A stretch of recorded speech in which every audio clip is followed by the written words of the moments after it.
Hello everyone, this is the Vessel Performance Info webinar, FuelEU Managing Your Emissions and Compliance Strategies from our sponsors BetterSea and OceanOpt. Today we'll be speaking to OceanOpt's Managing Director, Anil Jacob, and BetterSea's co-founder, Max Schroer. Questions will be answered at the end of the presentation, which you can leave in the Q&A section.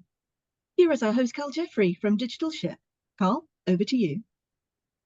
So we're going to talk today about better ways to manage emissions and find the right compliance strategy for FuelEU Maritime. That's the new regulation for ships calling in European Union ports to adopt low carbon fuels. It's coming into force in January 2025. And there's really hard decision making to do. You've got to work out, you've got a quite wide range of choices you can make. So you've got to choose what low carbon fuels to buy, and you've got to think about entering a pooling strategy perhaps. And the costs of low carbon fuels are very high, and the costs of non-compliance is also high, and the penalties also go up every year. And compliance isn't a yes or no issue. You've got to get to the point where you've got a positive compliance balance. So we'll be talking more about what that is. But the first step is to make sure your emissions data is well managed and it's available to the decision makers. So once you've done that, we're going to see examples of digital tools you can use to help manage your emissions data, including emissions from a pool of vessels, and understand the costs of different mitigation options. So first today, we're going to hear from Anil Jacob. He's Managing Director of OceanOpt. They're a provider of emissions management solutions and services for the maritime industry. OceanOpt is part of the Schroer group of companies based in Hamburg, Germany. Anil is a former head of fleet performance with Bernard Schroer Ship Management. They have over 650 vessels under full technical and crew management. Before that, he was a vessel performance manager with Maersk Tankers in Mumbai. He's also been a chief engineer on board vessels for Bahri, the national shipping carrier of Saudi Arabia, and with Maersk Tankers. And he's joining us today from Cochin in India. And secondly, we're going to hear from Max Schroer. He's co-founder of BetterSea. They're a maritime decarbonisation service provider. He's based in Lisbon in Portugal. He's a former energy transition standards specialist with A.P. Møller-Maersk, where he led their EU emission trading scheme and implementation project that covered over 10 departments and over 600 million euros of trading volume. So we're going to have two talks for about 15 minutes, and there should be plenty of time for questions. And I'd like to invite Anil to start his talk. Thank you, Carl. Let me just share my screen.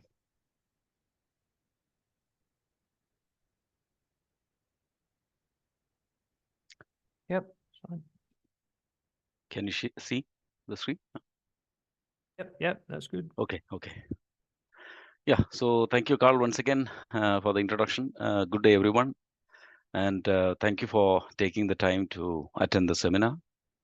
My intention today is to give you a broader perspective of emissions management and how regulations, including the FuelEU, are going to be game changers for building a proper strategy for environmental compliance and sustainability of the company. The focus is more on finding a practical solution and to create a strategy than to just show analytics and numbers. This includes challenges in the process and what could be the careful, thoroughly analyzed next steps. So about OceanOpt, we are an emissions management services company, part of the Schroer group, specializing in fleet performance reporting and analytics, emission trading system, and FuelEU management, and the tools to support each aspect of decarbonization. Our expertise is mostly in providing innovative solutions designed to optimize fleet performance and help navigate the complexities of the regulations with ease to our customers. We take care of the process end to end. It means from reporting to administration and the management of compliance. So, as we all know, IMO has recognized two major challenges in shipping. One being the geopolitical tensions in the Red Sea, where with the escalated violence, which poses a grave threat to mariner safety and the risk of oil spills.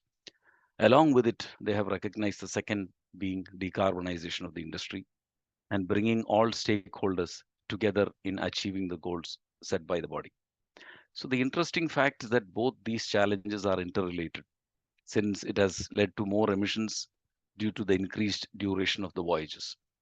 So what is needed in this call is a very focused and holistic strategy for decarbonization, where I just want to put these 5 pillars as a must-have. And it starts with the operational efficiency. There are many ships we see still who do not do the minimum needed, let's say, operational measures to save that 1 ton of fuel. So that is one important thing. So if we want to save whatever we talk in terms of emissions, we want to save that you must be able to save each and every ton of fuel, whether it be on the main engine, whether it be on generators, on the boilers. The second aspect, as we know, much talked about thing, which is the digitalization, where the prevention of the human interference for reporting is much crucial. Digitalization is needed so that you can have proper seamless data flowing in from the vessel to the shore and from the shore to the verifier.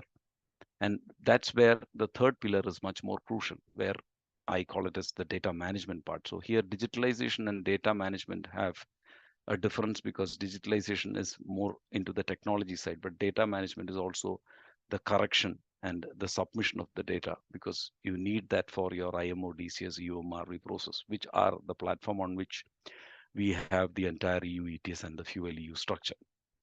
Then next we go into the emissions management and the tracking. So we have these numbers, verified numbers, corrected numbers, everything is there, but how to properly account for them, how to do the proper invoicing, everything which are part of the EU ETS process. And now with FuelEU, because the calculations are also different.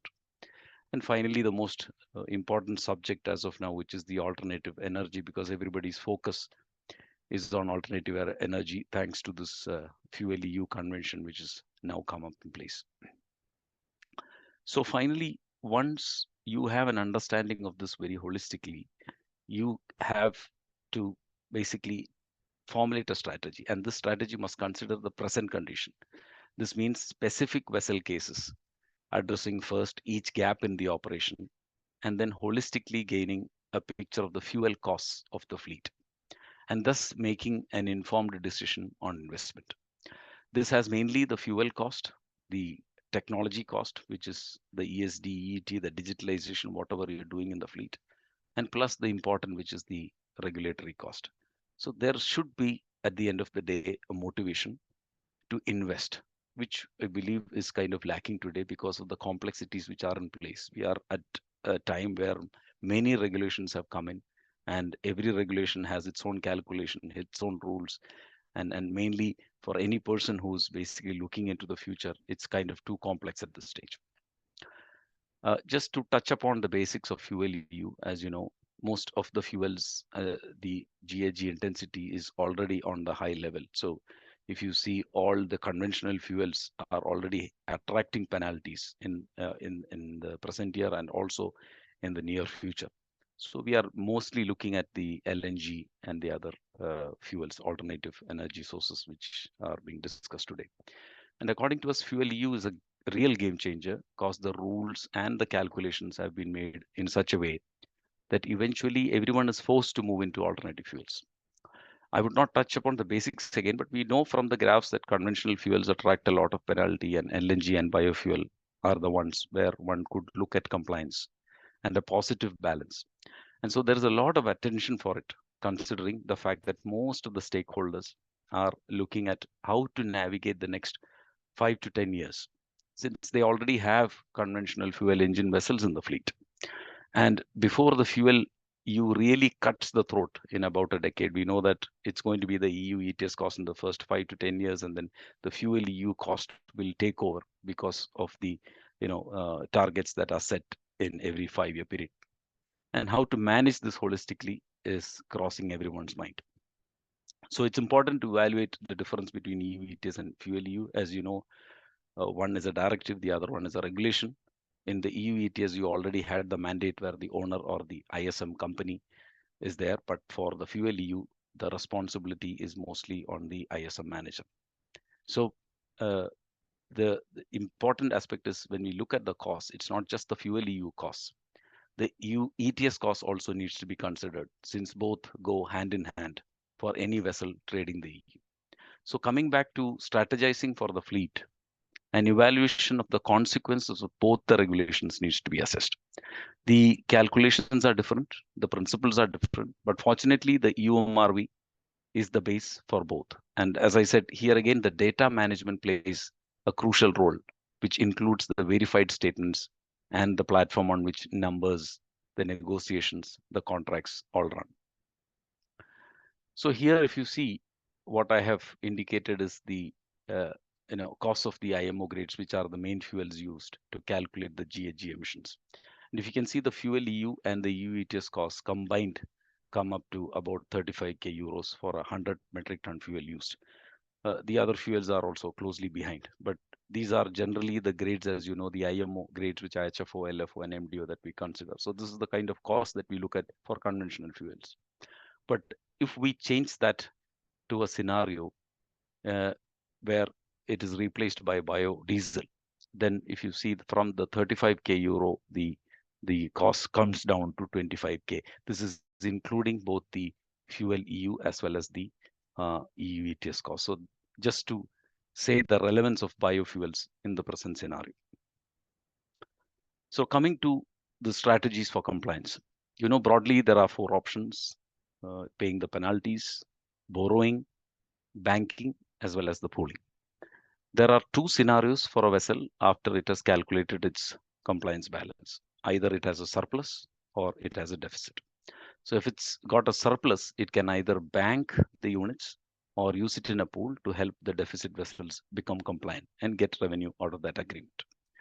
The deficit vessels, on the other hand, has to either pay the penalty or borrow the compliance units from the next year at a 10% interest rate, which is again more cost, something which is not kind of popular in the long run, or pool the vessels for ensuring the compliance. So these are the various compliance options. I'm sure that most of us already understand this.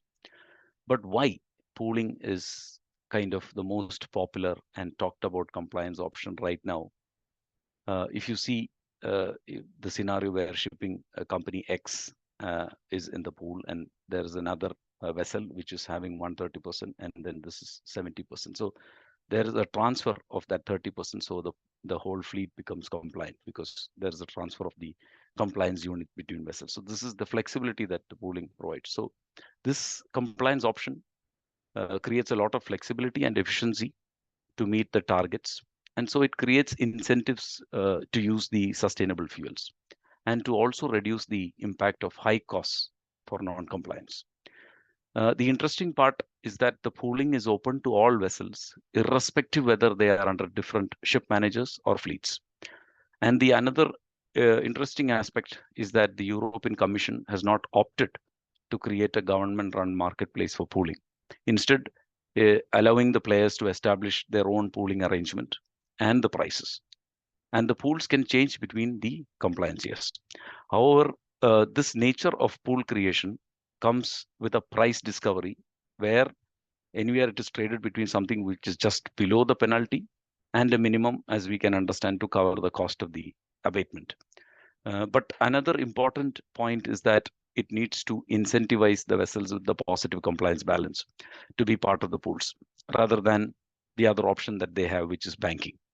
So in brief, pooling and the economics of pooling promotes mutually beneficial customers or outcomes for all vessel owners. I'm sure that Max from BetterSea can deep dive into those aspects. And so if you look at all these compliance options, the ideal final target or the goal is to reach the most low cost compliance option. And we have to look for the lowest one. And this beautifully made flow chart from zero carbon shipping, which I normally use, is the best strategy. Is after the evaluation of the penalty, not only from the penalty side and from the biofuel side. So you will calculate a penalty cost, you will calculate the biofuel cost, but you will also look at the pooling aspect. So the strategy has to be made on where the minimum cost of compliance is to be done. So in such, by following such a flow chart, you can reach a better stage in strategizing your compliance strategy. So just coming to some challenges as of now with FuelEU. The alternative fuels are experiencing very high prices. We know there is necessary bunkering infrastructure to be developed. The compliant bunker availability is also low. The technology is not fully mature. The cost of the compliance method is also still challenging to quantify. And many shipping companies, as I was saying, do not have a proper FuelEU compliance strategy in place with all the challenges, as you can see. Here's where we believe that a holistic solution needs to be done. Means at every stage, every ton of fuel needs to be saved, and this process has to be fully digitalized and done throughout the system so that the client, the owner, understands it from a full holistic end-to-end process. Each and every ton at each and every stage needs to be accounted for. So that's where we have the tools in our system where OceanOpt helps in a proper emissions and compliance calculation, where we have the CII, we have the EU ETS, we have the fuel penalty, all prediction, all possible in our tools. And then we also have the EU ETS and the FuelEU dashboard, where all these values can be simulated. We can have a good prediction of the data. So same goes for our EU ETS fuel EU dashboard, also same scenario where you can see real-time balances and penalty forecast, and also create the pools to simulate scores and penalties. Also, an export of the fuel and the voyage report is also possible through our latest rolled out fuel dashboard and simulator that you see. So my final slide here, when we are going to consider the next steps, I would say that we have to consider that on a very thoughtful, very careful approach. Also understanding that we have the IMO midterm measures which are also coming. So all these number crunching, all this evaluation needs to be reconsidered. But it can start with very, very, very important actions as for FuelEU now. So the monitoring plan submission is already done. Then we have to establish responsible reporting and verification process for each ship which falls under the scope of the FuelEU. So, and when FuelEU and EU ETS have separate responsible entities, it is crucial to assess how both affects the monitoring and reporting. So it's too much of administrative process, documentation, everything needs to be very carefully done. And then you also have to look at these compliance scenarios, which is the best. One compliance option would not fit for one vessel, which is not fitting for another one. So, and the entire fleet evaluation also needs to be done. Also on the commercial side, important to review and revise the charter party agreements to assign the costs and the benefits of FuelEU. Similarly, ship management contracts also, whereby which now for FuelEU, the responsibility has become the ISM manager. So all parties are involved in this process, and also consider the implications for the contractual sector. So in conclusion, we believe that a very careful approach needs to be done, looking at the next 5 to 10 years, and each pillar of that decarbonization. I would stress upon that, very important, because it needs to be taken into account, and an expert who provides a solution at each stage, whether it be crew training, whether it be reporting, digitalization, accounting, administration, use case scenarios per vessel, and the fleet is what is the need of the hour. So from OceanOpt, we are positive about decarbonization and glad to be part of the journey. So thank you for your time. Oh, thank you very much, Anil. So yeah, if anybody has any questions from Anil, if you put them in the Q&A box, you might be able to answer them while typing while Max is doing his talk. But now we'll go from one beautiful town by the sea to another, going from Cochin in India to Lisbon in Portugal. So we're going to hear from Max Schroer of BetterSea. Thank you, Carl, and thank you, Anil, for the start. Welcome to this webinar. We will basically start where Anil stopped, and we will talk about the compliance strategies and solutions around FuelEU Maritime based on a specific case study. First, to me, Carl already introduced me. I basically worked at Maersk before, where I was responsible for their FuelEU, CII and EU ETS compliance strategy. And at BetterSea, I'm joined by my co-founder, who has been the former head of Decap Innovation at Maersk. And we have an extended team of 10 people at the intersection of maritime, fintech, and supply chain. Now let's dive into the topic itself, FuelEU. So FuelEU, as we already know, is quite different from CII and EU ETS, as it assesses the greenhouse gas intensity of a vessel, which means that basically all kinds of energy efficiency solutions that we can use for CII and EU ETS to be compliant are not suitable for compliance under FuelEU. And the actual compliance options that one has under FuelEU are, on the one hand, the biofuels that Anil already talked about. These have lower emission factors and therefore result in better greenhouse gas intensity. Then we have renewable fuels of non-biological origin. Those are basically all alternative fuels that are not biofuels, such as, for example, e-methanol. Then we have the wind-assisted propulsion, which actually is rewarded with a reward factor within the calculation and therefore also improves the greenhouse gas intensity. We have onshore power supply, which is anyways required from 2030 onwards for certain ship types under FuelEU. And then we have the most straightforward option where we just pay the penalty, but we need to be aware that this penalty increases if we consecutively pay it. And then lastly, we have the other compliance mechanisms. So that would, for example, involve the pooling that Anil has already touched upon, as well as, for example, borrowing. Now, if you want to very practically think what we can do on an existing ship without any retrofits, etc., then we should target the biofuels, the penalty, and the pooling. And that's exactly what we want to do now. So we want to go into a specific case study and see which of these options is actually the most preferable one. Quickly introducing the case study. The case study is a 15,000 TEU container ship that operates between South America and Europe. As you can see on the chart, we have voyages within the EU as well as to and from the EU and voyages out of the EU. The distribution is 55% non-EU to EU and 30% EU to EU. The ship only consumes HFO and has an average fuel consumption of 40 tons per day. If we now calculate the greenhouse gas intensity of this vessel, then we recognize that it is non-compliant, which results in a penalty. This penalty for the vessel sums up to 500,000 euros. Now, how can we actually mitigate the compliance costs, in this case, the penalty, and reduce it?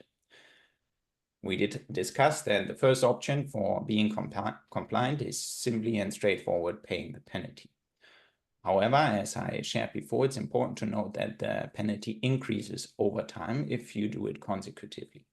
So, for example, if you would just continue paying the penalty, in 2027, the penalty would have already increased by 100,000 euros to 600,000. Also note that if we choose to pay the penalty, we don't have any improvements regarding our EU ETS costs. The second option is buying biofuel. For this vessel, we will need to bunker 320 tons of Bio 100. We have assumed a price tag of 1,000 euro per ton of Bio 100, which would then result in a cost of 322,000 euros. The good thing about biofuel is that it, at the same time, also reduces the cost of EU ETS compliance. And then lastly, we have the pooling. Here we need to offset, so to say, the compliance balance that we have as the vessel. This is, in this case, 204 tons that we would need to, for example, trade B2B in order to achieve compliance for this vessel, which would result in 255,000 euros surplus costs if we assume a value of 1,200 euros per ton of VLSFO equivalent. Note that in contrast to biofuel, here pooling does not influence the ETS costs. Now, what we can see from here is, of course, that biofuel as well as pooling present more promising results than just paying the penalty. But we also recognize that it is strongly dependent on the assumptions that we make with regard to the bio price as well as the surplus value. So what we did now is that we deep dive a bit into the different prices. So here we have the very same vessel. We have the compliance costs on the left, and the compliance costs here includes FuelEU as well as EU ETS. And then we look at different biofuel prices and recognize, of course, that with an increasing biofuel price, also the compliance cost for this use case would increase. What we can do now is that we overlay it with the compliance cost that we would face if we use pooling. So here we have from the right to the left an increasing surplus value. And we recognize that around 1,000 euro of biofuel price, as well as 1,400 euros of surplus value, there's some sort of what we can call a break-even point. And then from there, we can improve the simulation in that sense that we fix the biofuel price at 1,000 euro per ton, and then can recognize what is the compliance cost delta. So do I save something, and if so, how much, or do I need to pay extra for the different surplus values? Because of course the prices are volatile if we think about pooling. So we sort of need to have an idea at which price tag we would buy the surplus value for this very specific vessel. As we can see, everywhere right from 1,400 as a surplus value, the savings would increase if we go for pooling rather than using biofuel. And for every surplus value that is above 1,400 euros, we would result in extra cost if we would choose pooling over biofuel.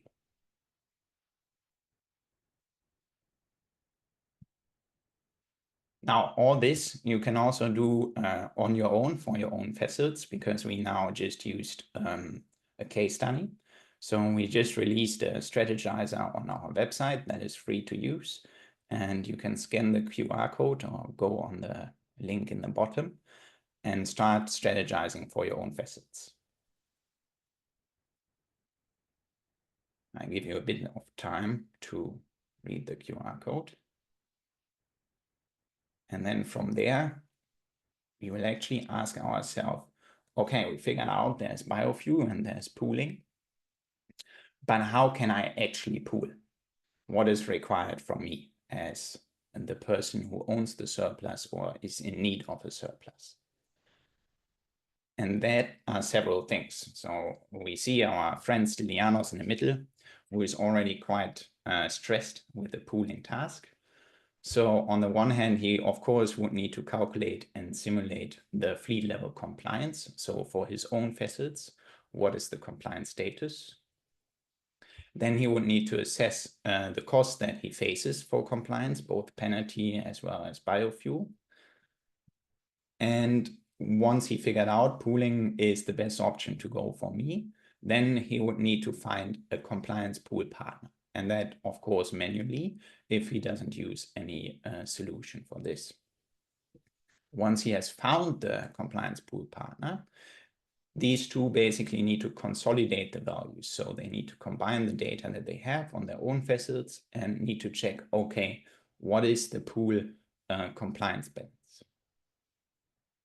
From there, they would need to start negotiating the price.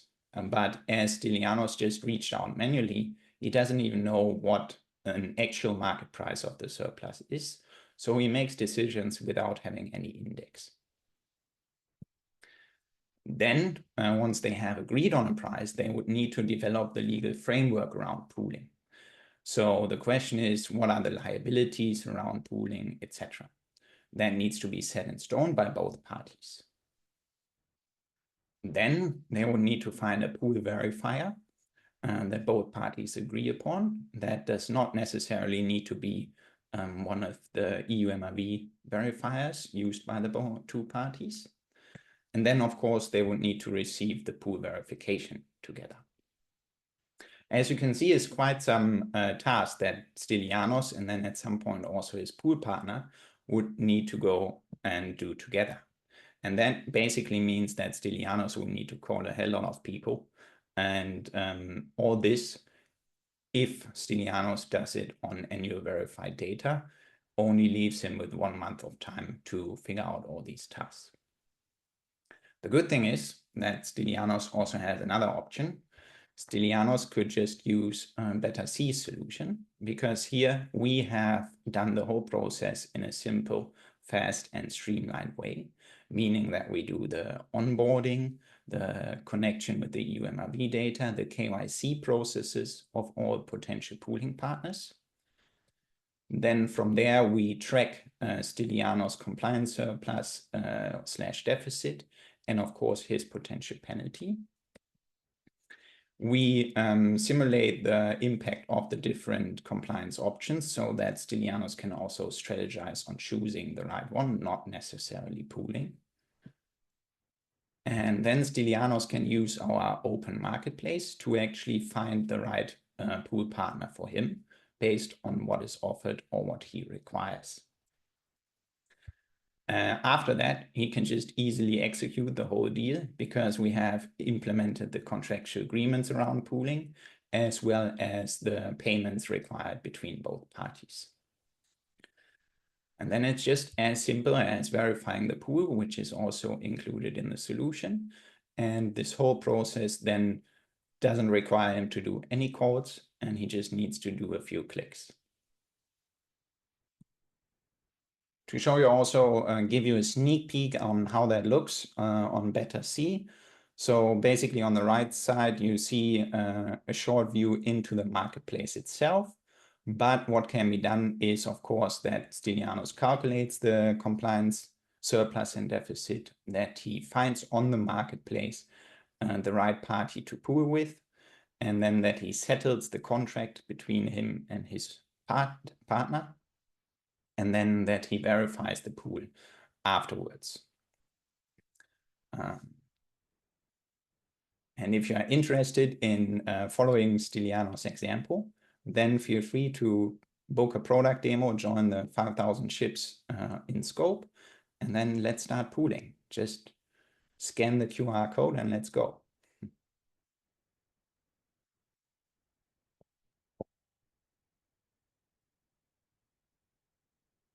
Was that the end?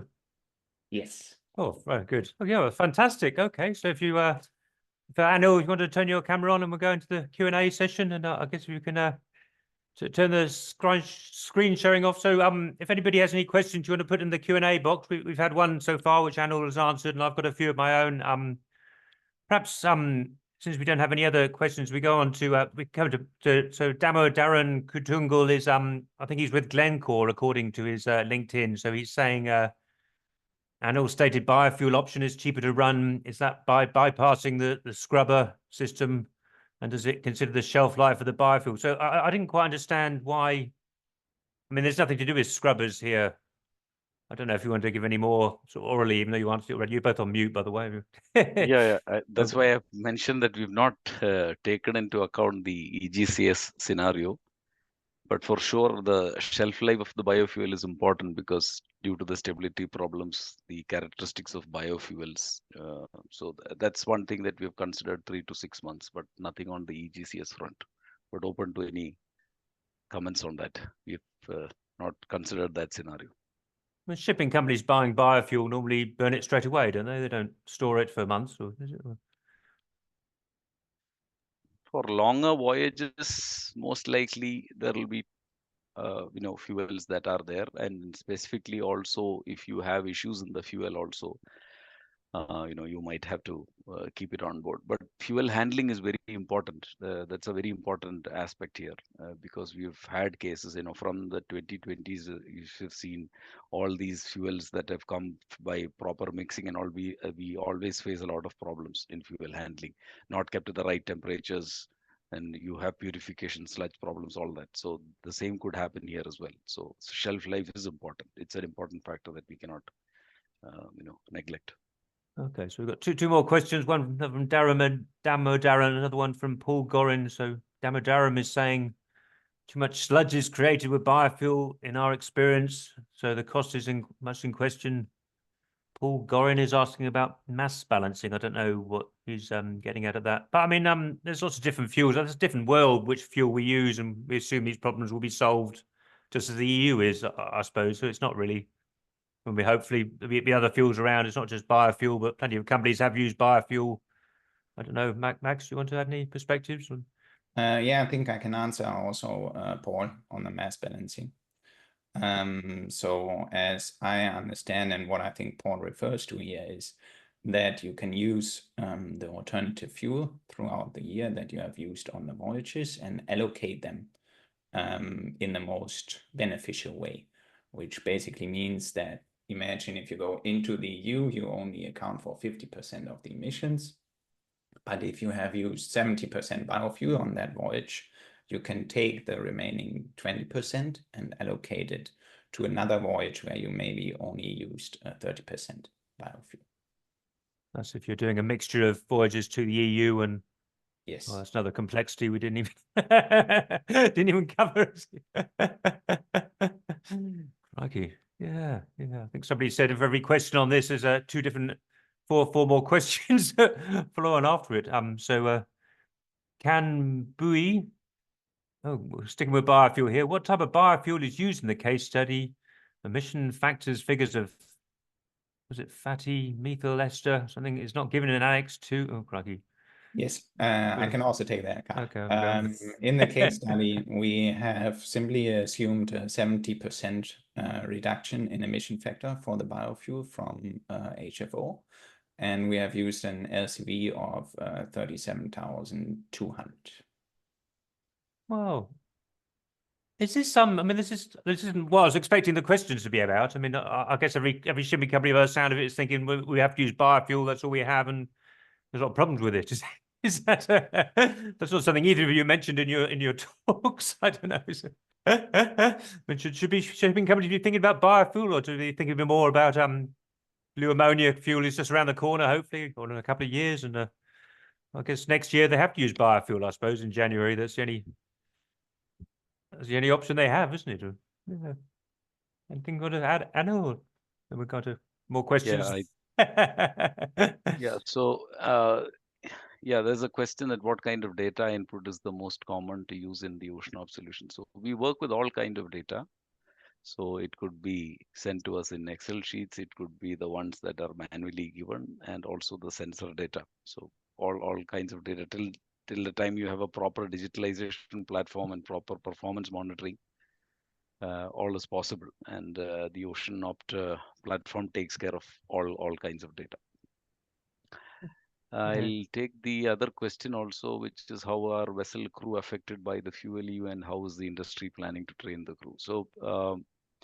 So, in my role as the head of fleet performance in BSM, we were concentrating on this aspect very seriously, on how the crew needs to come up to speed with the regulations, because finally, whatever emissions management or fuel optimization we talk, they are the ones who have to make that change. They have to optimize that fuel. So training of seafarers is very much important. We have actually formulated a vessel performance and decarbonization course in BSM, where all the chief engineers, masters, and the second mates who go through that course understand reporting and how it's going to affect. So if you ask me, maybe from a chief engineer's point of view, why should he learn about FuelEU and EU ETS? Maybe the big question. But the point is that the same ship crew is reporting both on the owner platform as well as on the charter platform. So in an era where we have proper transparency of communication that is needed for running the numbers and the commercial contracts, the understanding of the seafarers' knowledge about reporting and decarbonization is important, not to a very high level, but at least they need to know what is that reporting affecting on a broader level. So yeah, so this is how I would say that the vessel crew would be affected, and each and every regulation will affect the seafarer, of course, at some point. Well, I'm trying to look up people's names on LinkedIn as we go, but Harry Krishna, you probably know, is with BSM in India, and next we've got a Nikolaos Zoulakos, who's the Innovation and Technology Manager at Laskaridis Shipping in Greece. Can you give specific examples of how digitalization connects to FuelEU Maritime? I think you had that in your slide. Should we pass this one back to Max? I mean, you have software that drives all this great stuff you showed, or both of you, isn't it? I suppose that's that the Yes, answer? so from a BetterSea perspective, of course, trading of the surplus, etc., is driven by digitalization rather than doing it manually, and that certainly improves the whole process and to do it resource efficient and time efficient. On the other hand, FuelEU also allows the usage of measured values for certain types of the fuels and emission factors. And here, of course, digitalization can also help in measuring these points. Yeah, and now you had one slide where you talk about the actual cost of digitalization being a factor to consider with this, didn't you? I don't know if anything you want to add to that, is it? Or nothing more to add, but I think digitalization is the most important aspect here. As I was saying, the whole process needs to be digitalized so that all stakeholders can base their arguments on one source of truth. So that's where, if you see, all charterers, owners are all collaborating for EU ETS. They are also collaborating on FuelEU, because finally nobody wants to work in silos the way that the shipping industry was doing that for the last few decades. But fortunately, with all these regulations coming in, there's more collaboration happening. And I think that's also one important step towards the decarbonization goal. Oh, very good. So Stella Spiraj is a naval architect, marine engineer with ABS in Athens. Have you considered a marketplace for companies to make the deals when pooling it? I think well, the last 3 slides of your talk, I don't know if Stella just joined or... Yes, thank you for the question, Stella. So BetterSea has a marketplace in place in order to deal pooling and to the surplus trading. And we are happy to talk in more detail about that if you reach out, Stella. Yeah, I mean, Anil, you must have a marketplace as well. You're thinking of, I'm sure, isn't it? Or you? Yeah, so like that's something that we are still strategizing. But yeah, obviously, as what Max was saying, we are open to discussions over a call and understand the requirements. And then, obviously, we discussed in both the presentations, pooling is most popular, most talked about compliance scenario, and we don't want to be left behind in that. Oh, very good. So this question, Rupesh Kumar, he's asking for your political opinion on something. So you may or may not want to answer this question. Why is the EU doing this, not the IMO? I mean, I don't know if you don't want to answer. It's getting a bit out of scope now, but I don't know if either of you want to take that one. Or maybe I'll take that one. I'll take that one as an EU citizen. But as I see it, basically, the EU didn't like the slowness of the decision making at the IMO and felt that they need to move forward. And I think that was one of the main drivers why they came up with EU ETS and FuelEU instead of waiting for a global measure. Oh, very good. So Yanis Sideris is a Chief Sustainability Officer at Thrace Group in Athens. I think if that's the same one. Oh, do you take into account weather delays that might increase fuel consumption when reaching EU ports? Well, it's the intensity, so it doesn't make any difference if you have a weather delay, is it? Anil, you look like you're ready to answer. Yeah. So obviously, I mean, all our scenarios for penalty compliance, whatever we are simulating is based on the voyages that have been taken in the past. So obviously, all these scenarios are taken into account, and that's the base of voyage optimization as such. So when we look at the compliance balance that we are actually predicting for a vessel, it is based on previous year's data. We are looking at, if the same operational profile of the vessel had continued for the next 2 years, what would be the compliance balance? What would be the penalties? So obviously, with the most optimum voyage optimization possibilities is what we are considering also. Let's say that they have taken the best methods. So these are the areas where I was saying the gaps. So operational efficiency is also needed. I started my presentation saying that we still have ships where those operational efficiency measures are still lacking, which is your day-to-day maintenance, which is your day-to-day fuel optimization potential of each and every machinery, whether the hull is cleaned at the right time. I mean, these are also although when you look at on a percentage level compared to the decarbonization goal, but this also makes a big impact, especially for vessels where they are at the brim of the compliance balance or the penalties, especially for EU ETS also, which is crucial for the next 5-10 years. Well, very good. So Pratik Haldanakar is a data analyst with Synergy in Mumbai. He's asking about ice class vessels that require more fuel for ice navigation, but because it's about the carbon intensity, the amount of fuel you use, it's got nothing to do with it, isn't it? In fact, ice class vessels have an sort of an exemption, so they are rewarded, so to say, in FuelEU Maritime. On the one hand, there's for the different ice classes a factor that is to be used, but you can also on top for IA Super and IB Super exclude the distance sailed in ice.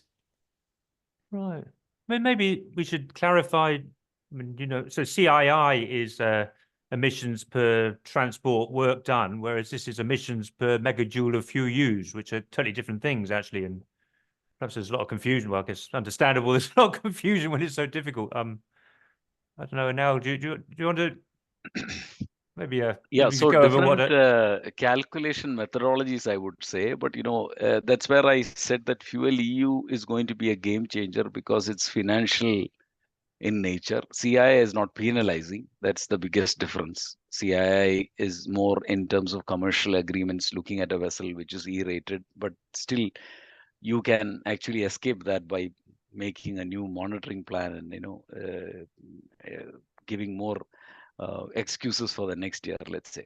But with FuelEU and EU ETS, each and every ton is quantified, and that's posing a penalty and also an allowance which is kind of traded in the market. So that's why these regulations have actually forced people to change as opposed to CII. But we feel that the next MEPC 82 and the upcoming conventions will have some decisions be taken on the CII front. But I do agree that the final solution would be a global standard that IMO has to do, and I honestly believe that it has to be a carbon levy that has to come, so that the entire shipping fraternity works towards the decarbonization goal, rather than regulations which are focused only on continents or specific areas. I don't think that we are going to have a global solution. Yeah. I guess that's another question for another day, I suppose, isn't it? We'll find out what IMO does next year, isn't it? Yeah. So, meanwhile, yeah, this is what we felt that I've been a seafarer myself. So when you go to US, you go to Australia, you feel that the regulations are tighter. So obviously you are geared up for that, and that creates a lot of operational efficiency on board, that we prepare well for those. Likewise, such a system which is done globally, I think, which will clear the path towards this goal. Yeah. Oh, very good. So Parish Parek, he's a UK region head of business development with Weather News. He's asking, many shipping companies are looking at integration into existing platforms. Can you provide APIs for FuelEU calculations into existing platforms? Neither of you mentioned APIs, but I guess everybody wants APIs these days. Yeah, we we can discuss about that. Obviously, more than happy to be part of a call where such APIs can be discussed. We do that with some of our clients for some of the tools that we have in the system. So yeah, same goes for us. Yeah. So you would do APIs if people asked you, and it's easier to do technically, I suppose, these days. And yeah, especially for the marketplace, this is very relevant. Okay, so Guy Murphy is head of fleet performance at Navigate in the UK. Back to biofuels. If a vessel is using B30 on a voyage into the EU, where 50% of emissions are counted for FuelEU, will all the 30% biofuel and 20% be counted? I know the answer to this question, actually. I'm sure. I think. So how does it work if you're doing a ship going into the EU? Yeah. So basically, the allocation of the fuel is free in that sense, that you can decide how much biofuel you would account for on this voyage. However, of course, it would be most beneficial to account for, in that case, 30%. And if then, and that goes back to the answer of the previous question that we had, if you have like 70% on another voyage, you could use the remaining 20 to allocate it to this specific voyage example. And that's what we call this allocation of fuel throughout the year. Wow.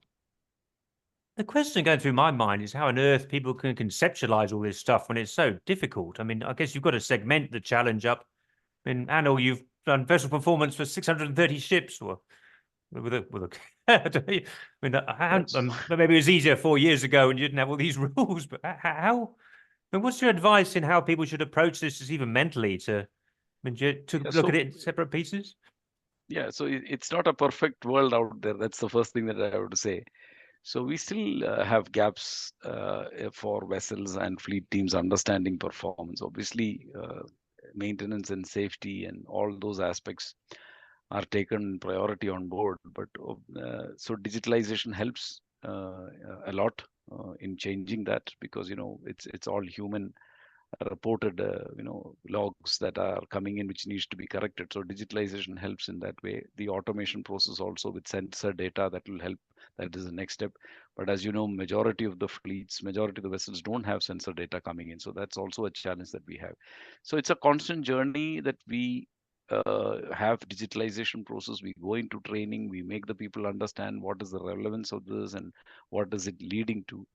So, but I think it's a lesson well learned, that that slowly, steadily things are happening. So if you've seen the industry 5 years back, we have changed a lot in terms of the perspective towards performance and decarbonization. Everybody's talking about it now. We had said that in 2020 to 2020 everything is going to be changed to sulfur grades and all that. Everybody said this is not possible, but it eventually happened, because it's just to get ready for each and every convention that comes in. But yeah, I think it's in the long run it's going to happen. But yeah, it will take a lot of effort for sure.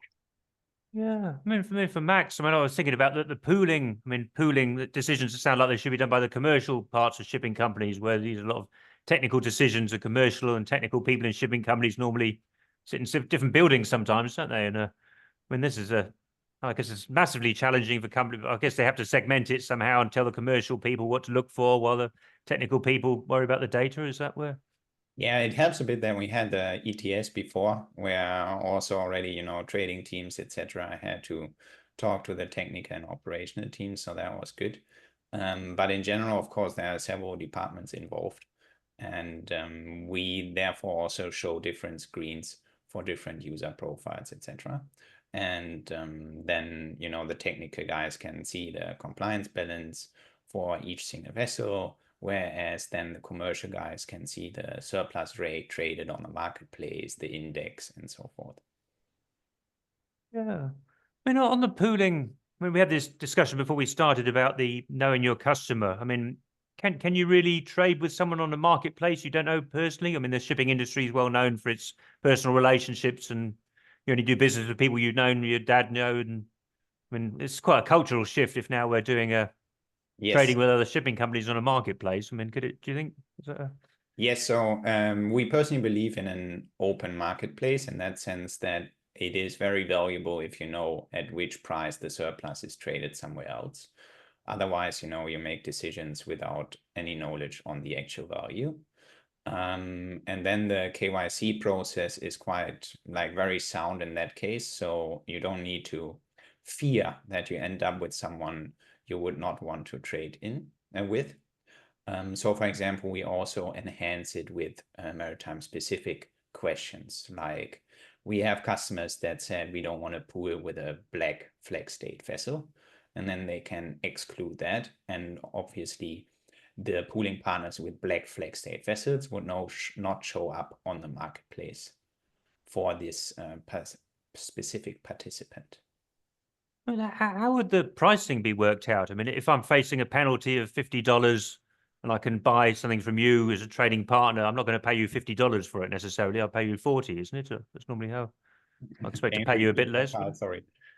Well, I mean, somehow people have got to work out the pricing they're trading these surpluses for. It's not actually obvious what the price would be. Yes, we do a bidding scheme. So it's a bit like, eBay, where you can bid on the surplus, and then the seller can accept or reject. He will get several bids, of course, from different parties. And then on top, we take the historic trade values for the surplus, and then we showcase sort of like a stock graph that shows the value of the surplus at that current moment in time, and it gives some sort of indication on how much the surplus is worth. And it can also be used as an index in charter agreements, freight rate agreements, etc. Oh, that's fascinating. Well, we've got 5 minutes left now. There's another question from Damodaran, but he's going a bit out of scope. He's asking, are we going to do a webinar on green hydrogen, nuclear, or ammonia? I mean, I'm personally very interested in these things, but it's very difficult to. Nobody really knows what the market for these fuels are going to be yet. But I would say my advice is look at what the ExxonMobil is doing in Houston with the blue ammonia. But that's a different subject to this webinar. I don't know. We've got 5 minutes. Maybe you'd like to take 2 minutes left and say whatever you'd like to leave the audience with. Should we do Anil and then Max, perhaps? And if any last words you'd like to? I would say, I mean, strategizing for all these regulations is what is needed now. I would say not looking at maybe 2040 or 2050. The most important aspect is what is the plan for the next 5 years. So a proper evaluation of the vessels, the proper evaluation of the fleet is needed in all scenarios. I think both the presentations have touched upon which are the scenarios that needs to be taken. The most low cost compliance option is what needs to be done. The important thing is that wherever FuelEU goes, EU ETS has an equal role to play. So it's the cumulative cost which is going to be important, and what is going to be the best solution forward. I would say at this present stage, I wouldn't take a call. I would still wait for the IMO to be really clear before I make a big investment, is what I would suggest. Yeah, thanks. Oh, do you want to take this question? Mike Anthem, the reference value of 91.16 grams CO2, will that be subject to revision? Well, no, because that was the average of 2020 emissions. I don't know. Yeah, not that I would know of. That will be subject of revisions. Yeah, nothing happening, I believe. Can't change the 2020 number anymore, I'm afraid. Max, do you want to have any closing words for the audience you'd like to leave Yes, with? yes.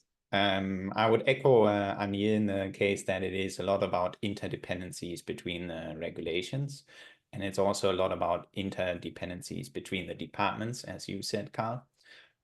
So especially a regulation like FuelEU then not only requires performance analytics knowledge, but it also requires legal and financial knowledge, which is very new to the industry and therefore quite tricky to understand. And BetterSea is here to help with that. Yeah, and it sounds intimidating, but you both seem to be enjoying what you're doing very much. I mean, it's quite fun if you get into it. It's an opportunity if you like numbers and data and decarbonisation at the same time. I think it's yeah. Well, that's great. Well, perhaps that's a good time to finish then. So thank you very much, Anil and Max. That's fantastic. I think there'll be a lot more discussion like this to come, and that's great. I shall pass back to Farah for the closing words. Cheers. Thanks for joining us today, and to our guests, Anil Jacob and Max Schroer. You can view a recording of this webinar on our YouTube channel after we send you the link with contact details. Join us for our Digital Ship webinar this Thursday with ZipLink. You can register through our Digital Ship webinars website. Bye for now. Bye-bye. Thank you. Bye.